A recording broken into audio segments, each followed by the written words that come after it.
Shalom, selamat pagi saudaraku yang disayang oleh Tuhan. Renungan pagi membuka hati untuk mengawali hari, melangkahkan kaki bersama dengan Tuhan. Saudara, perubahan memang tidak terelakkan. Dalam menyikapi pandemi ini, kita banyak mengalami perubahan.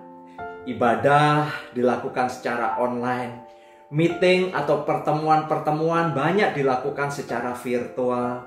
Belanja lebih banyak menggunakan aplikasi, berdagang pun dilakukan dengan aplikasi. Dan masih banyak hal lain yang kita lakukan dan kita menyebutnya itu sebagai satu perubahan yang baru, khususnya pada saat seperti ini. Mau tidak mau memang kita sudah ada di dalam perubahan itu yang membuat kita belajar untuk menyesuaikan diri dengan perubahan yang terjadi.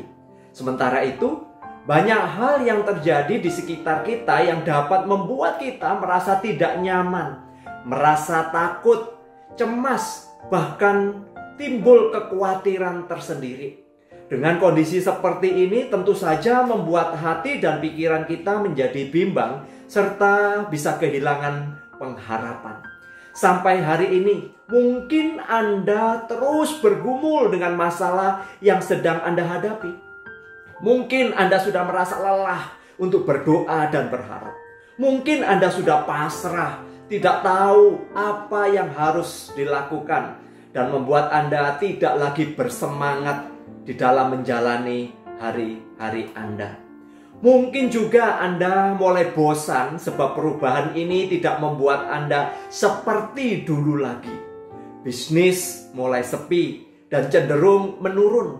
Sementara beban operasional semakin berat. Income, pendapatan masih biasa-biasa saja.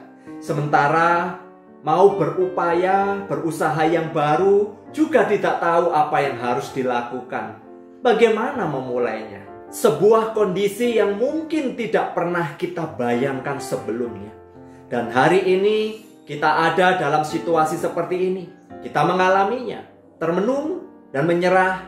Tentu bukan pilihan yang tepat. Perubahan ini semakin membuat kita tertantang untuk menghadapinya.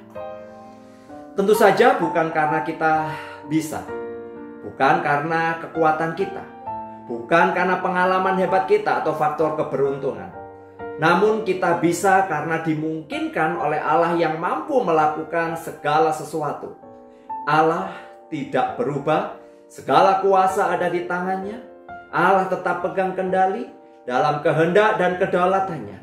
Ia tahu yang terbaik bagi kita yang percaya. Sebab Dia adalah Tuhan semesta alam. The Lord of hosts is with us. Apapun yang sedang Anda pikirkan dan rasakan di hari ini, dengarlah firman Tuhan hari ini yang saya bacakan dari Mazmur nomor 46. Allah itu bagi kita tempat perlindungan dan kekuatan. Sebagai penolong dalam kesesakan, sangat terbukti. Sebab itu kita tidak akan takut, sekalipun bumi berubah, sekalipun gunung-gunung goncang di dalam laut, sekalipun ribut dan berbuih airnya, sekalipun gunung-gunung goyang oleh geloranya. Kota Allah, kediaman yang maha tinggi, disukakan oleh aliran-aliran sebuah sungai. Allah ada di dalamnya. Kota itu tidak akan goncang. Allah akan menolongnya menjelang pagi. Bangsa-bangsa ribut, kerajaan-kerajaan goncang. Ia memperdengarkan suaranya, dan bumi pun hancur. Tuhan semesta alam menyertai kita. Kota benteng kita ialah Allah Yakub.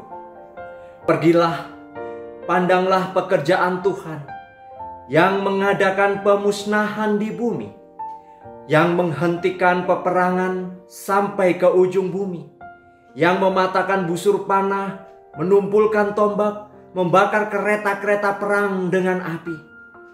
Diamlah dan ketahuilah bahwa Akulah Allah. Aku ditinggikan di antara bangsa-bangsa, ditinggikan di bumi. Tuhan semesta alam menyertai kita. Kota benteng kita ialah Allah Yakub. Mari kita tenangkan diri kita, baca kembali firman Tuhan dari Mazmur nomor 46. Dan berdoalah secara pribadi sambil saudara mendengarkan musik berikut ini.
Bapa yang mengasihi kami, terima kasih kami punya sumber kekuatan, yaitu Allah yang memegang kendali atas hidup kami. Engkau adalah Tuhan semesta alam yang senantiasa berdaulat di dalam kasih dan kehendak-Mu, selalu mendatangkan bagi orang-orang yang percaya kepadamu. Untuk itu kami boleh memasuki minggu ini dengan satu pertolongan, bahwa Engkau adalah Allah benteng, pertahanan dan perlindungan bagi kami. Engkau Allah kekuatan bagi kami. Tolong kami Tuhan untuk boleh melewatinya. Tuntun langkah kami, terpujilah Engkau di dalam nama Tuhan Yesus Kristus. Kiranya perjalanan minggu ini kita tetap tenang, memiliki satu kekuatan, kebersandaran kita kepada Allah yang berkehendak itu di dalam kedaulatannya. Berkat dari Allah Bapa, penyertaan dari Tuhan Yesus dan Roh Kudus menyertai kita sekalian hari ini sampai selama-lamanya. Amin.